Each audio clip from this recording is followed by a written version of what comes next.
Welcome to another episode of Harshing's podcast. Hi, guys. Hello. Today I think we're gonna talk about um, my adulthood. Growing up and how I kind of shaped up to the person I am now. I think. You mean your life before adulthood, leading up to your adulthood? Yeah. Because there was a certain situation that it was very impactful for me during high school. Yeah. Where I realized oh, this is the person that I am. Yeah. Kind of brief. I'm gonna get into it more, but kind of like a little brief summary is I had a issue. Y te pegaste, mental. Burra. Anyways, this is my co-host. Everybody, Oh, stop. you okay? Yeah, I'm good. Okay. So, anyways, there was a teacher in high school that played a part in who I am now, or at least brought it out of you. Yeah. And you're like, ah. Yeah. Okay. It was actually not a very positive experience, and I think it has a lot to do with how I am now, like at least the way I see myself now.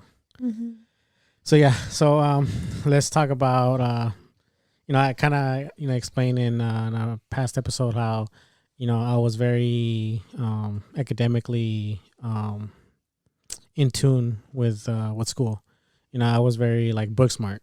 I felt like I was very Well, you say you had straight A's. yeah. I know freshman year I did graduate with a 4.0, and in sophomore it was a 3.9 or 3.8 because I had that 1B. So with that, with sophomore year being a good year for me in my freshman year, I was given the chance to enroll into a math program. And this was for me to go to my junior year and go to pre-algebra / algebra.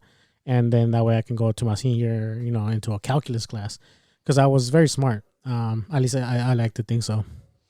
But you are very smart. Yeah. You're the smartest person I know. Yeah. And, luckily for me, I was advised and hey, based on your grades and, what your teacher has said about you, I think you can enroll into the program.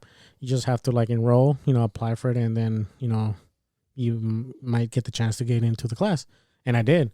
So going into my junior year, I was enrolled into this class. I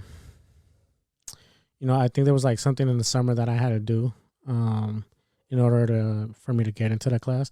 And one of the things that they explained is during this program, I was not able to take any extracurricular activities when it comes to electives. Mm-hmm. For example, there was a class that was specifically just indoor soccer, and they told me that was your thing. That was my thing, but my mentality was you know what, I'd rather sacrifice indoor soccer. I can still play soccer outside, after school, and I can join the team or try to join the team.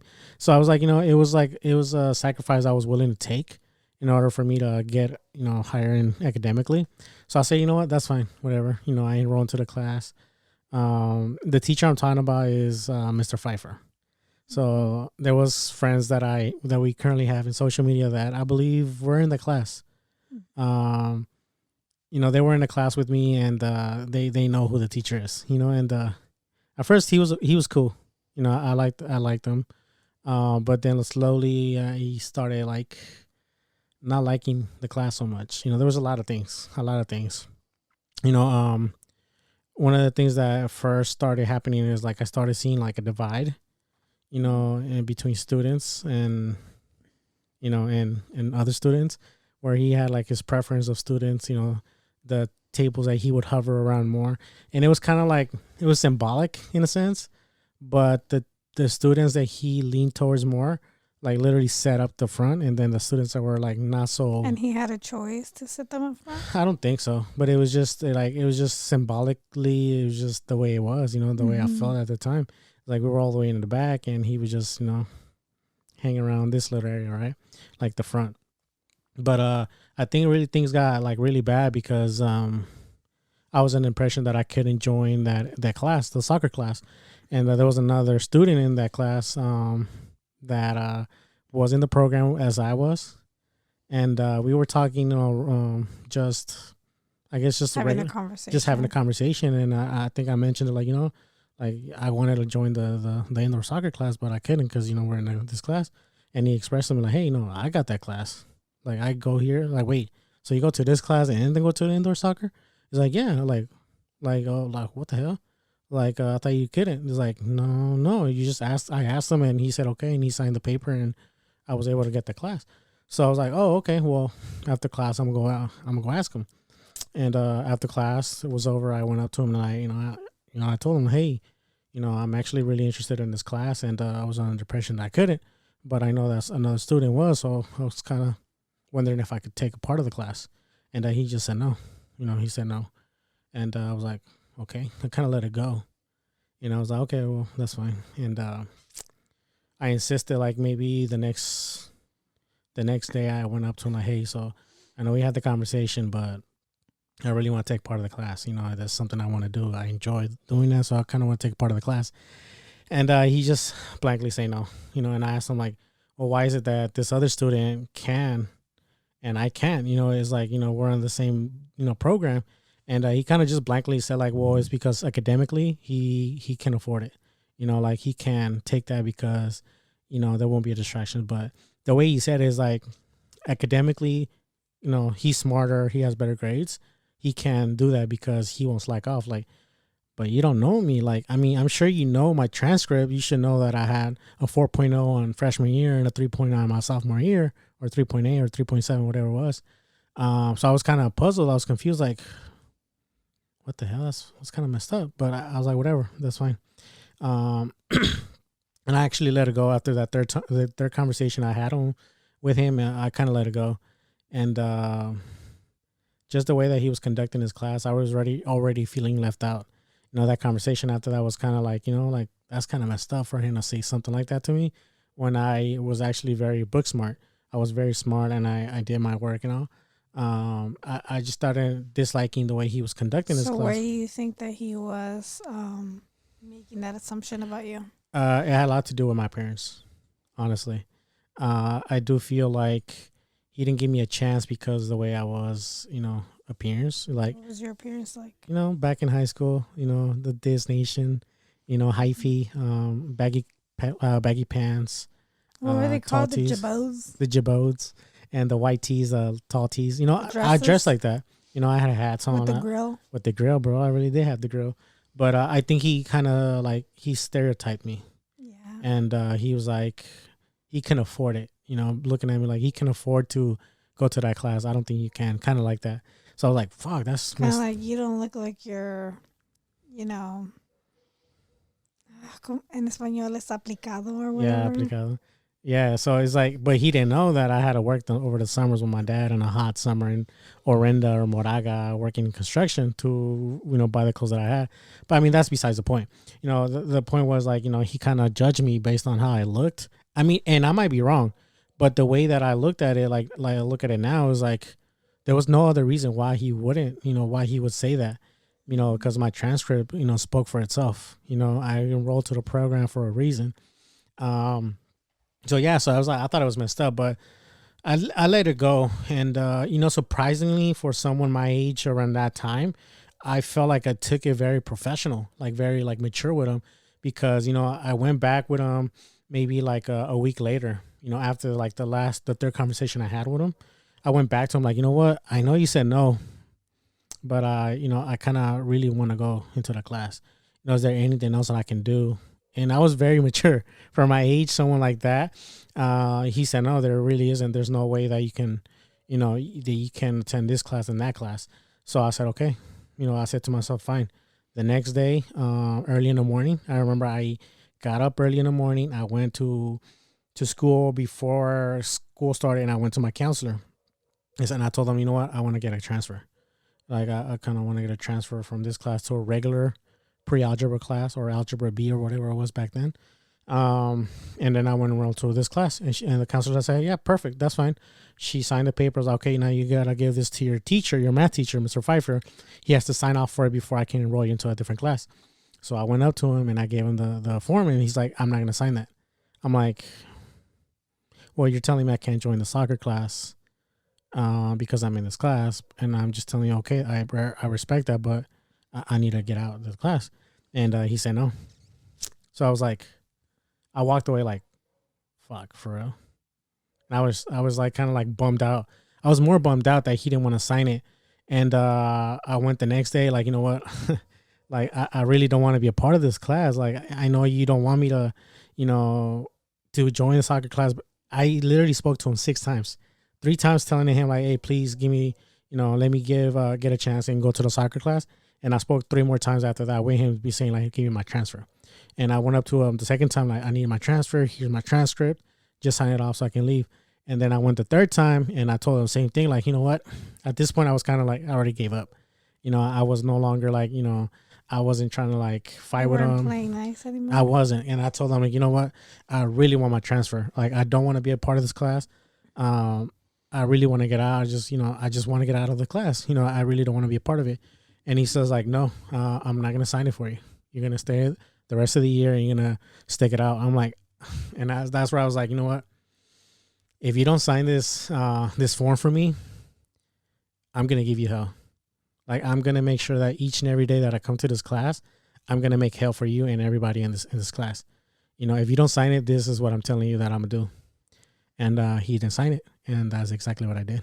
A man of his word. Yeah. And it was like, you know, it got to a point like, you know, it was like, I'm a 16-year-old, 16-year-old. And I feel like I was very mature the way I approached him. I went up to him 3 times and like, hey, I really want to take a part of this class. And I went up to him 2 times before I warned them, like, you know, I'm going to make hell for you. And I told him, like, just sign this for me and I'll get out of your way. And he said no. And that day, it lit fire, you know, it lit fire in my head. And I did exactly what I told him I was going to do. Lit fire up your asshole. It did. It did. In those words. But yeah, and, you know, in this situation, like, it made me turn into a person that I really wasn't when it came to, like, you know, it kind of got it. You get out of character. It made me get out of character because there was a lot of situations, and, you know, I'll get into it. But one of the main things that I gave hell for him in that class is like, I would always interrupt him. He would say something and I would talk over him, like even to, like, you know, students next to me. And it got to a point where these students that were next to me were embarrassed to be next to me because I would talk to them, and they wouldn't say much. They're like, oh yeah, but I would just keep talking, even if they didn't want to talk back to me. I was talking, and he's like, you know, hey, can we? What were you saying? Just like really stupid shit, honestly. Like, he would say something, and I would either make a joke out of it, or be like, oh, okay, you know, I would just make something out of it. And he was like, can you guys keep it down? Like, no, I'm not gonna keep it down. Sorry, I'm not. And you know, there was many times where I put him on a spot, you know, and I told him like, hey, you know, he would tell me like, I need you to be quiet, or I need you to, like, you know, keep it down. Like, I'm not going to keep it down until you give me my transfer, you know. And I would say that so many times, and I go back and forth with him like, nope, I'm not going to shut up. You want me to shut up? Sign my transfer. I don't know how many times I had to say, I'm not going to shut up until you give my transfer in that class. And this went on for like at least. But all of this happened after you had like sit down, like, you know, mature, you know, conversations with him. Yeah. Yeah, because you tried the good way. Yeah. Like, you tried the easy way. Yeah, and I really did try the easy way. I try to be like an adult and approach him. And I was like, okay, if the adult way is not taking me where I want to, then I'm going to be childish, you know. And it wasn't get kicked out of this class. Yeah. You know, there was a lot of times where he like, you know what, you need to go to your counselor. There were so many times where he kicked me out of the class, and I had to go to my counselor, and I would tell my counselor like, you know, I just want to get out of the class. And they will always push it back up on me. Because I remember around that time I didn't have Tabuada. It was I think it was Miss McGuire. It was that one funky year that I had her, and she was push it back up on me like, oh, you got to go back and you got to talk to him. I'm like, I've been doing that, you know, but he doesn't want to, like, you know. I would explain to her, you know, and I would just go back to class and I would make hell again. And it did, honestly, like get me out of character a lot of times, because they even got times where I don't remember names or like people, but I did get into, like arguments with other students because, I was disrupting their class. I was disrupting their valuable education. And I know that. I know for a fact that I was I was disrupting their education.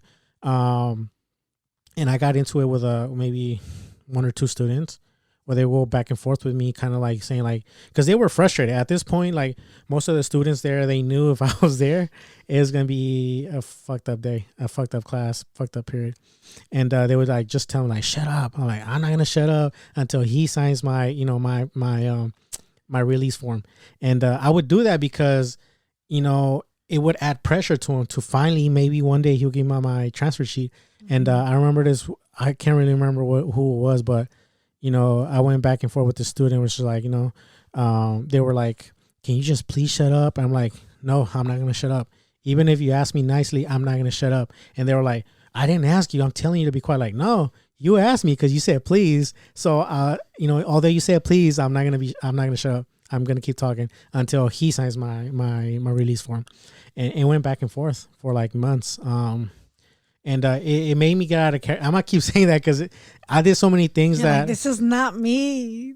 I did a lot of things that I wasn't supposed to, like going back and forth with students, talking back to the teacher and like being loud and obnoxious. That was just me trying to get pressure into him until he can finally sign me off. And there was a point where like he wasn't budging, and I was getting frustrated. And I remember this one day after school, I got a condom. I knew what his truck was, and I put that condom in the back of his muffler, and I was just hoping that he would turn on the car and it would just pop, but things like that, it was just so much anger, it was so much frustration, and it made me get out of character. What was that condom supposed to do? Just blow up, with like the pressure. Yeah, like a balloon. And it pop. Either it just flew away or it would pop. So that was my intentions. Like, I'm going to do that. But, it got me to a point where I was really frustrated with the guy. And I really honestly did not like the way he was approaching us, because I did feel like a lot of times I was left out. I was all the way in the back. Yeah. And I'm pretty sure I chose to, sit in the back. But I just saw a very big division that I wasn't okay with. Like, yeah, I know these students are academically, they look like they're going to do something. Like they're going to be like straight A students and they're going to graduate with honors. They're going to be something outside of here. Yeah. And my appearance may not have let you see that, but I can tell the way you like hover around these students and you are like very involved. That's not the same thing that I'm getting from me. And even like my, even like students next to me, like, or near me, like I would see like there was a sense of favoritism, and I wasn't liking that. It's funny that you say that, because you know how, we started talking in senior year. Yeah. I remember we had a class together. Well, we had many classes together, but I remember one of those classes. I can't remember. I think it was our econ class. What was the guy's name? Mr. You remember, right? Yes. Damn. It was out in the portables by the what was the other school? Omega. Yeah. Yeah, I remember that. He was a cool ass teacher. Yeah. I remember we wrote a paper there once. Mm-hmm. And I remember that, like, this is, I just, like I said, like, you're the smartest person I know, right? Mm. So I don't know why the heck you didn't finish your paper on time. Mm-hmm. And I think you were like a week late or whatever. And points were deducted if you were turning in your work late. Yeah. I remember I turned in my work on time, and I still didn't get a good of a grade that you got. Yeah. Like, I think I got like a B- or something. And I think you got like a A-. Yeah. And you turned in your work late. Yeah, I did. So like, you know, that just was an indicator that like you did a great job. Yeah. Yeah. Yeah. Yeah, I know. And and that's kind of how it was, freshman year and sophomore year. Like a lot of people in my math class, I would just give them my homework and I would do their homework because it was easy for me. It was super easy. I was like, this is nothing to me. Let me do yours, or here, let me do yours and I'll give it back, as soon as I'm done with it. And that was just because I had so much free time. I really was smart, but you are smart. Yeah. But I've learned that I've also been like very much, I procrastinate a lot. You do. Especially in my junior year. You didn't turn in your homework on time. Yeah. Yeah. I wouldn't, even if I had time. I mean, there was a lot of reasons why, But the reasons why I started doing that, and I'll talk about this in a future episode. But the reasons that I did that is because I got used to procrastinating. There was so much shit that school was definitely not the first thing that I wanted to do. You know, I wanted a way to escape away from stuff, and it got me used to a fact like, okay, I can do this later. I can do this another day, or just because I didn't turn it in doesn't mean it's gonna affect me. But it's not the way. It's not the way. Mm-hmm. But yeah, I think your son is kind of like that. Yeah, yes. I gotta change that around. Yeah. Yeah.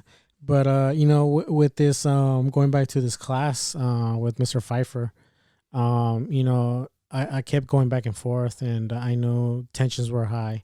I know that a lot of students, as soon as they saw me walk in, I could see it in their face, like, oh, he's here. This guy. This guy is another day, and just one day, as soon as I went in, he had his paper ready, and he just like, hey, Mark, can I see you in the front? I go to the front. He signs it off in front of everybody. He gives it to me. I was like, finally. And I walked out, and everybody clapped. Which one is it?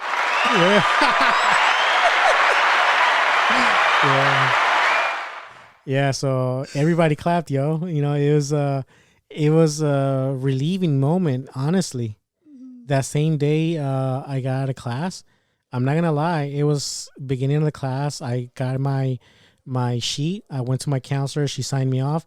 That same day, like that, literally that same 15 minutes, I went to my indoor soccer class. I was the happiest kid in my life. The happiest kid in, whatever. But everybody clapped, dude. It's like, goddamn, like you guys are so freaking happy to see me gone. But I was like, I'm finally gone. And like I said, finally, I yelled and everybody clapped, and it seems to be very memorable. Yeah, but the reason is that, the reason that's very memorable to me is because me growing up, there's a couple things that my mom pushed up on me a lot as a kid. Like, if you meet somebody, you got to give them the respect. Doesn't matter who they are. As adults, you always give them respect. They make faces at you, because there was times where, some of my own family, like uncles or aunts, they would make faces at me, or they like make fun of me because I was high. Yeah, they would talk shit, and as a kid, like, you're short, they can make fun of you because you're short. You're a little overweight, they make fun of you like you're overweight, obese kid. And it was not nice. It's like I was getting, to a certain extent, bullied by my own family. And I would get mad. I remember this one time I got hella mad, and I walked away, and they're like, hey, ¿qué le pasó? ¿Está enojado? Y no sé qué. And my mom, I remember she told me, like, you have to respect all your elders regardless of what they do. And she always pushed that upon me. And going into high school, I had the same mentality. And this teacher, the way he acted and the way that I approached him, he made me realize how I was as a person. I'm going to give you respect. If I meet you, hey, my name is Mario, your name is blah, blah, nice to meet you, you have my full on respect. But as soon as you do something to disrespect me or to put me down in a sense, you automatically lose my respect. And there's no way around it. I mean, there is a way around it, but it's going to take a lot of time. It's going to take a lot of, You got to gain my trust. Yeah, you really do. But that shaped me up to the person that I am at work with friends. If you disrespect me, there's really no way back, unless there's huge dedication and a lot of in your part to get my trust back. But that's what I learned. Even my mom now, she would like like, no, you're not supposed to act like that. Like, no, like I don't want anything to deal with this person. Whatever it is, I don't want no. They have my respect. They're not gonna get it back. And I've had back and forth conversations with my mom. It could be like some little random shit. Someone like cuss me off, while driving, and I'll be like cussing at them, like, no, you shouldn't be doing that. Yeah, like like if they yell at me, I'm gonna yell back, right? Not road rage, but if someone yells at me, naturally, I'm like, you know what, fuck you, like, don't fucking hug at me. But that's kind of like what I've grown up to realize, that specific scenario drove me out of character a lot, but it also showed me a valuable lesson that I took upon like later on in years, without even knowing that you're gonna have my respect, but you shouldn't be fucking with it, because that's the last you'll get, and I know a lot of people are like, you don't have my respect. You have to build it. Like, no, me, I automatically give you respect because that's the person I was raised. But you can't take that for granted because you ain't getting it back if if you violate anything that might lose it, and that's how I'm gonna work, So, yeah, I think it makes me think of something. Yeah. I feel bad to say this, but I'm gonna say it. It makes me think of that situation where I'm not gonna get too much into it, but that situation where your name was involved. Oh yeah. Where that incident, that crime, that happened in the area. With with the same person, right? Well, with the same name. Yeah. So the person had, your same name and last name, which was fucking weird, but was much younger than you. So I felt very disrespected by the fact that there was some people that were actually thinking it was you. I was ready to cut the world off. Yeah. Like, how in the fuck do they think it could be you? Yeah. And one of the persons that I got upset with was your friend. What do you? Yeah, I remember that, and in a sense, I was very I respected what you were saying, but the way that you took it was different from what I took it. It was. My thing was, I feel like when he sent you the information, it was like he left it up to interpretation. Yeah. And when you showed it to me, the way he sent it to you, oh, you got to read this. I was like, so what is he trying to say? You got to read this because your family's going to find out, or you got to read this because your name's involved. You got to read this because people are talking about you. I felt very disrespected. Yeah. I was so mad. I said, I was ready to cut the whole world out. Yeah, I know. I remember that. I was I can't believe people would actually think it was you. Yeah. And I remember with that situation, I think with that situation, I was like, you know what? We both know that it had nothing to do with me, because, for the time that we went out of high school up to up to that time, we've always been together. There was no time where not just that. It's just just the person that you are. There's no possible way that you would ever be involved with something like that. And it's just yeah, because one thing that I was saying, this other person was in jail, so that's what I'm saying. We were always together. No way in my life have I ever been locked up or in jail. I knew, me and you, we knew each other.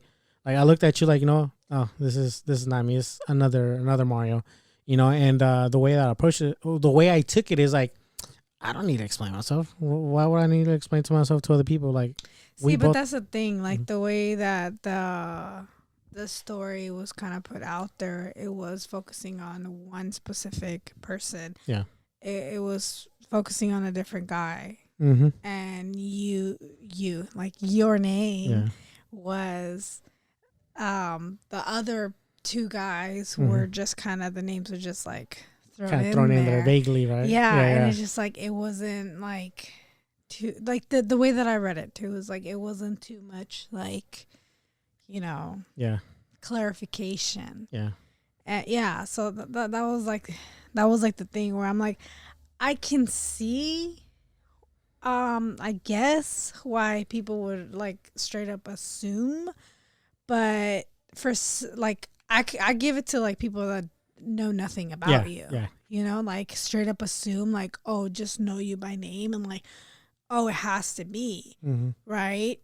And even then fuck them. Yeah. But to those that actually know you, and I don't know. Yeah, that's the part where I had a hard time. Yeah, I know you didn't take it the way that I took it, but I took it as it was kind of the way it was kind of informing you was in a way it was too open to interpretation. Yeah, and the way I interpreted was, watch out, your name's out there. Yeah, and then I knew because it was a different like same situation but with a different person.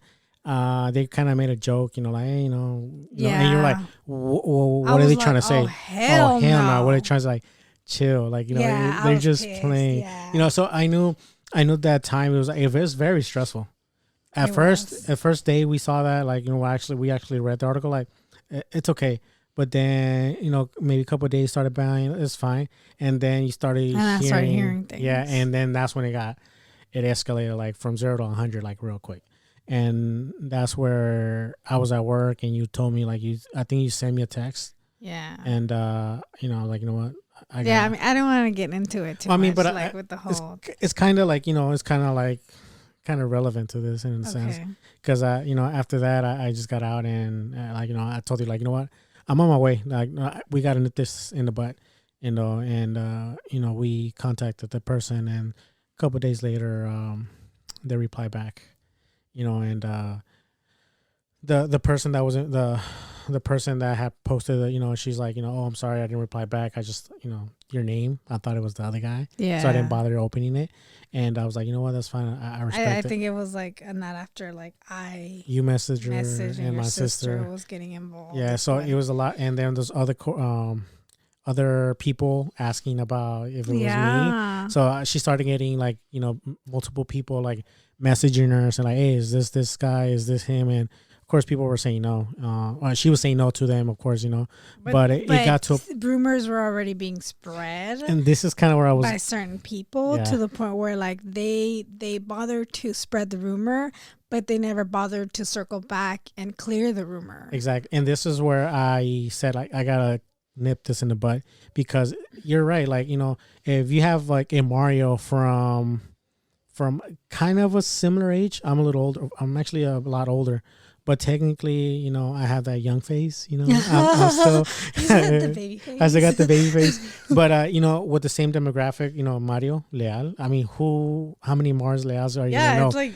Not just to mention, it was in the Richmond area. I live in the Richmond area. It's normal. I understand that they're going to think once or twice, oh, is that the same person? Like, I know a Mario Leal, and he lives in Richmond. I understand that part. But and when it comes to you spreading something that you're not 100% sure about, there's no facts about it, you haven't done your research, and you start spreading these rumors like this is true, that's where it's fucked up. That's where, you can hurt people. That's where you can, like, make things hard for other people. Like, how much stress you were under that day. It was just one day. And I was pissed. Throughout the whole time, I was not mad. I had no emotions towards it. Like, it was whatever to me. But as soon as I think part of it wasn't that it was whatever. I think part of it was that, we saw it, we acknowledged it, and we thought to ourselves, like, there's no need for us to, like, say anything, because first of all, like, to take away from the message, like, who are we to take away from the message? It's like, let it be strong and, let it be what it is. Yeah.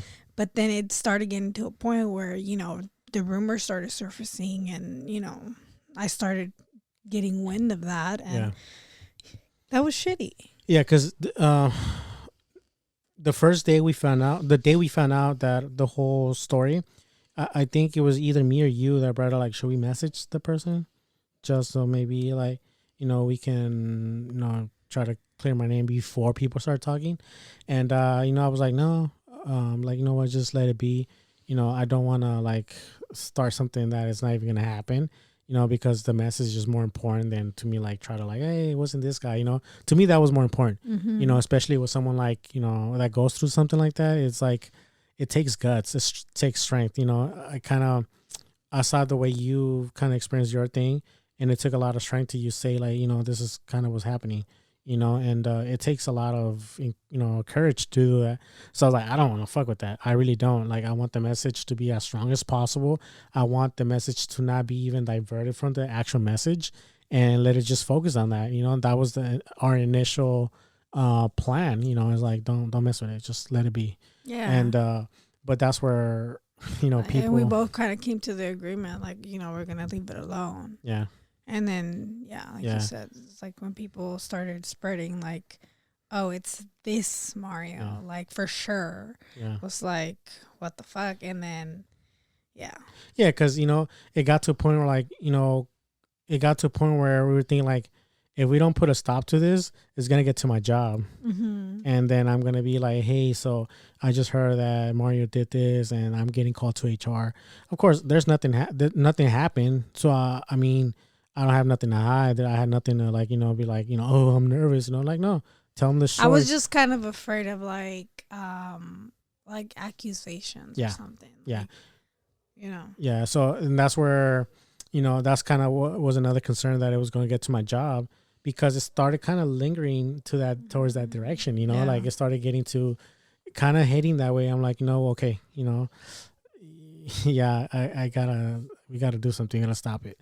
And, unfortunately, people talk, and they talk more than they have to.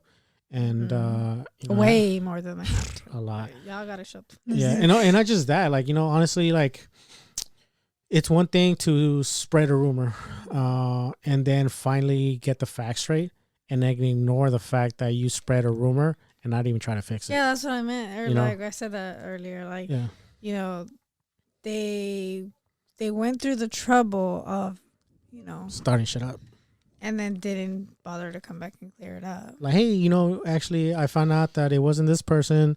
Scratch that. Code red has been cleared. Like, just. Yeah, I mean, luckily I reached out to a friend that I trust. Yeah. And I was like, hey, what is your thought about this? Like, this person knows you as well. And I'm like, hey, so, like, can you, like, take a look at this and tell me what you think? Mm-hmm. That's it. I just said, tell me what you think. Yeah.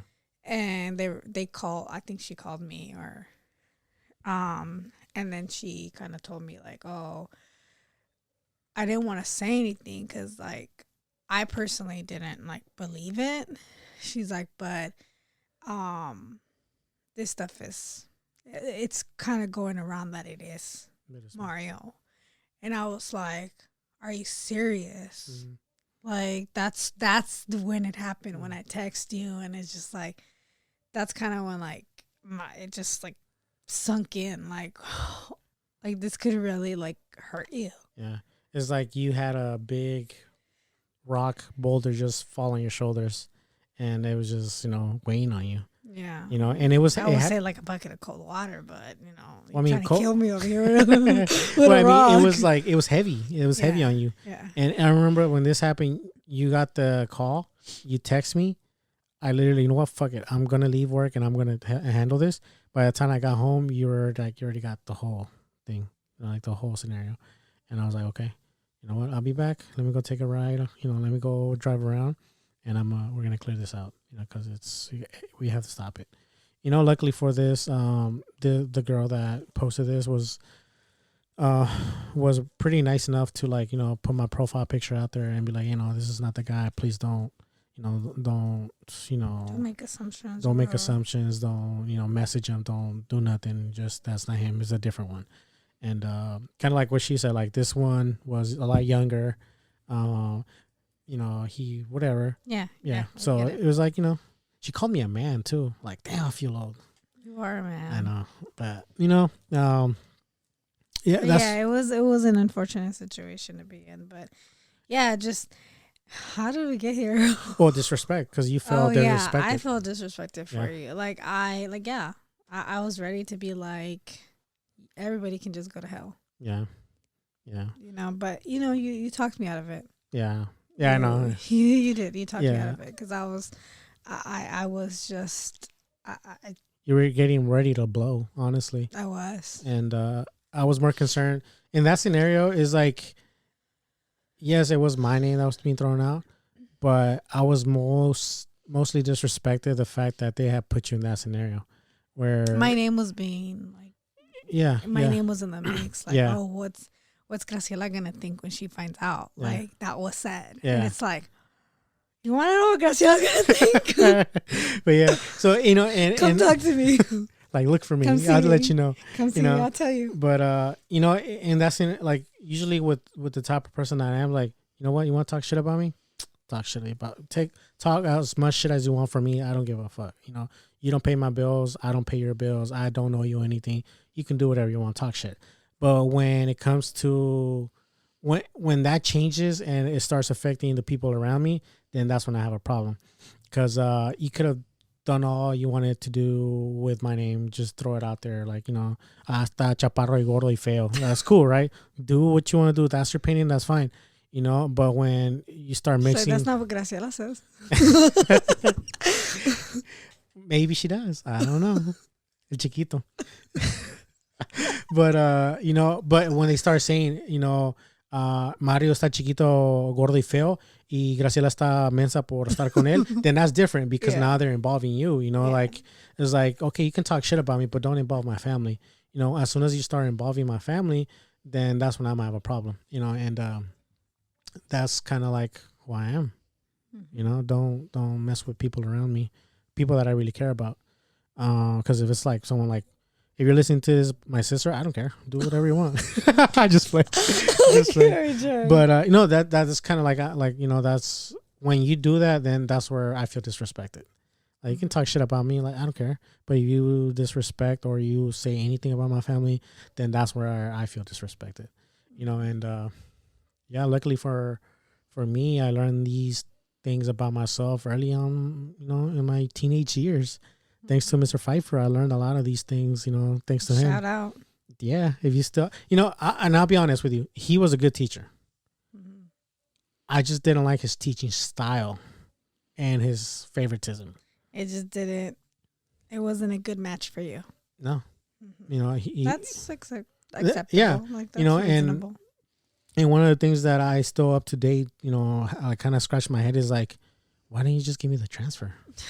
Maybe he believed in you. My ass, he believed in me. He just wanted he was very smirky with me, man. Like, he was very smirky with me, and I didn't like that. I'm like, bro, I'm being nice. Can you just give me my transfer? And even after I said, okay, you're not giving my transfer, I'm going to make hell. And he still didn't care. He still made the class suffer for another 3 months, Like, I made the class suffer, but yeah, he had a part in it too. And I just gave you your transfer. Yeah, like, and I said it many times to the whole class, I'm going to shut up until he gives my transfer. And I told him, like, everybody, all I want is my transfer. If he's not going to give my transfer, I'm going to make hell.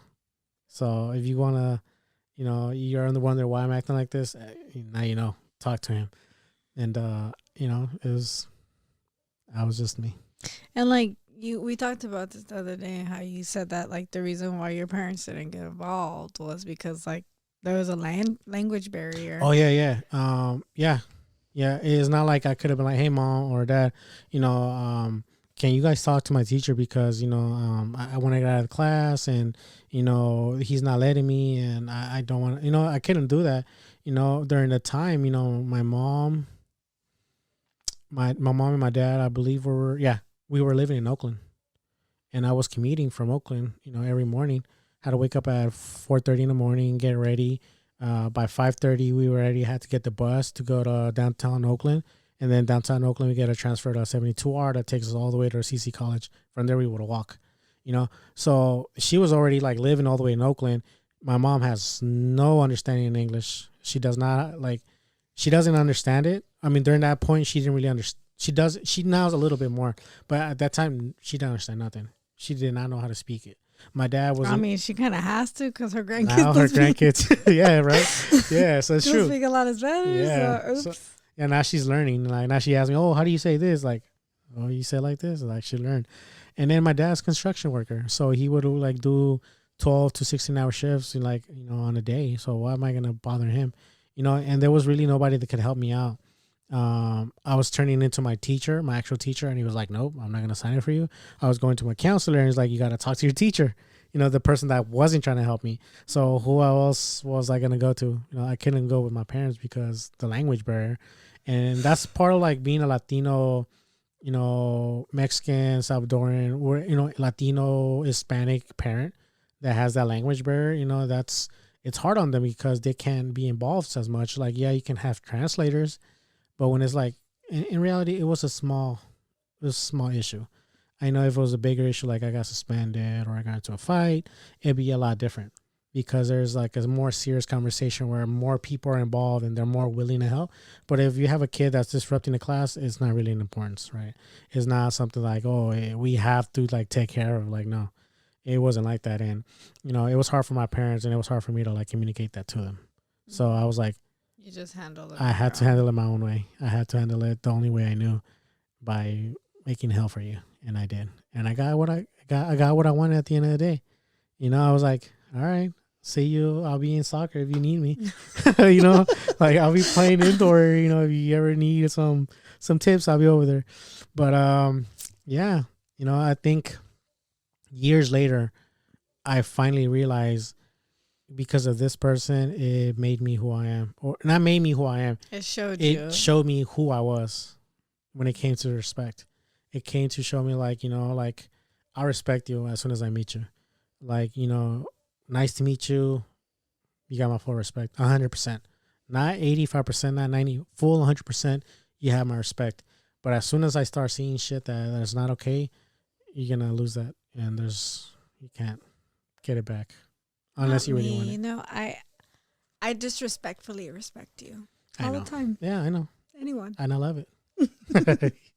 But yeah, I mean, yeah, I think, you know, this is something or should I say, I respectfully I don't know how I say. Anyway, just forget it. If you know, you know. Yeah, that's our thing. We're gonna change that word now. If you know, you know. Yeah, we're gonna change the name of Heartstrings to If You Know, You Know. This is the second time we talk about changing the name. You're right, huh? Yeah. Well, if you know, you know. Okay. But you know, I think this was very. You know.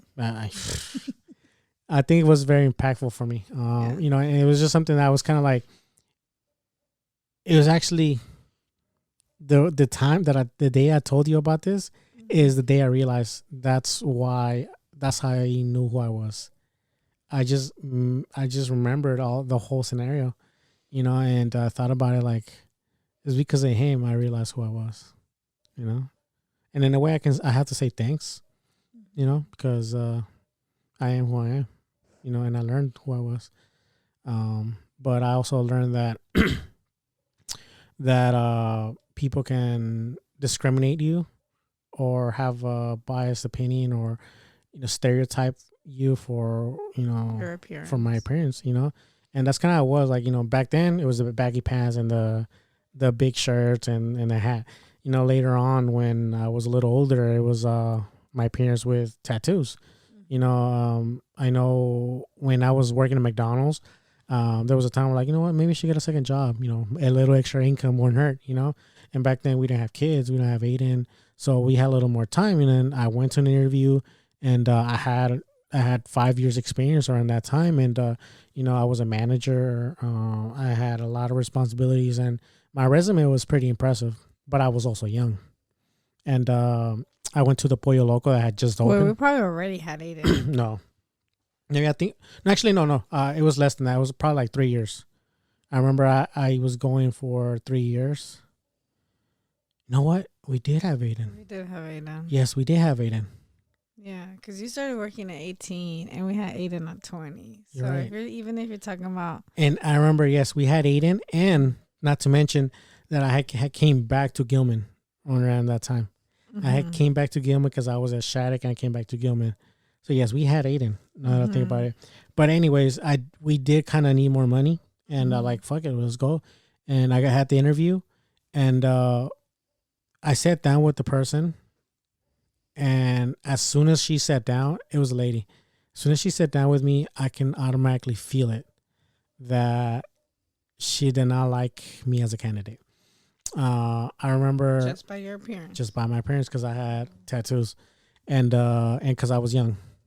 Because I was young and I had tattoos. I remember I was, you know, expressing myself. I was telling her my resume, what my credentials, what I was, you know, responsible for, what I had done, you know, and I can just feel her behavior, her body posture, you know, her gestures. That okay, I'm listening, but I'm not gonna change how I feel, and I can just see it the way she was looking at me, and she was kind of looking me up and down, even though we're sitting. And, you know, the interview kind of like that. Mm-hmm. The interview kind of finished, and she was like, you know what, right now we need a lot of people, and to me, like, oh, that's great, and we need really responsible people right now. Looking for people that are gonna stick around and they're gonna do their job and not call out and just call in sick because they have things to do. Like, we want people that are responsible, people that are gonna come and show up to work.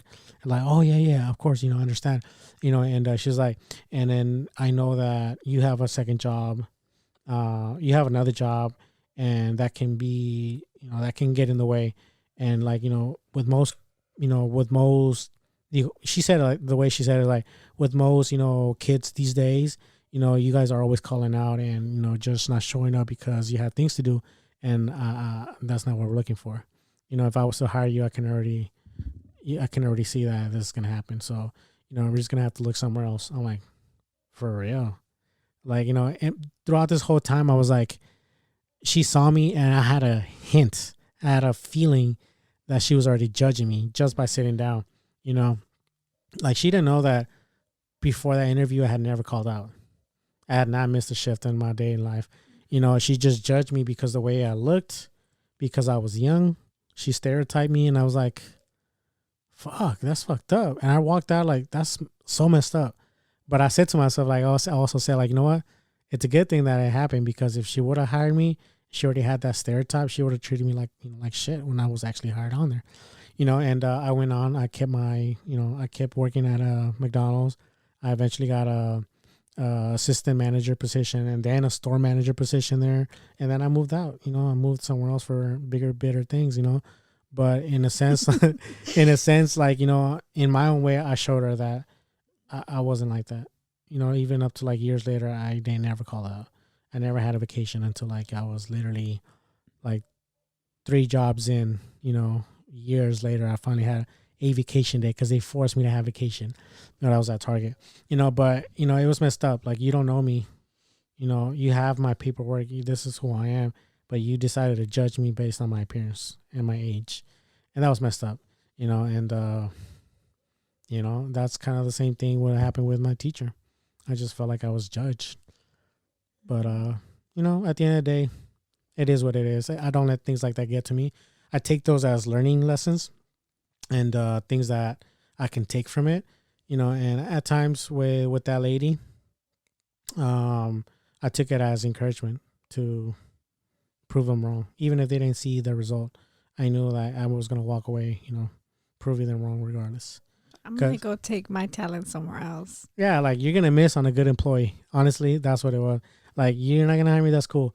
You're going to miss out on this good employee. Because, not to be like cocky or all, but I feel like I am, and she missed out on that. Mm-hmm. But yeah, that was yucker. Mm-hmm. But yeah, I think that's pretty much it. That was my little rant for today, because that's how it really was. I feel like it was more of a rant than an actual conversation. I ranted. Well, I mean, you kind of educated a little bit of like, being stereotyped and like how that feels and like how that can, kind of affect, make you act out of your character. Yeah. I feel like it was pretty informative. I hope so. Yeah. Yeah, I really do. Because, I mean, you'll get those. You get those times where people stereotype you or they judge you. When I was working at McDonald's and they would ask for a manager, hey, can I talk to your manager? Oh, I am the manager. They would look at my tattoos. They would look at me like, you're the manager? Yeah, I'm the manager.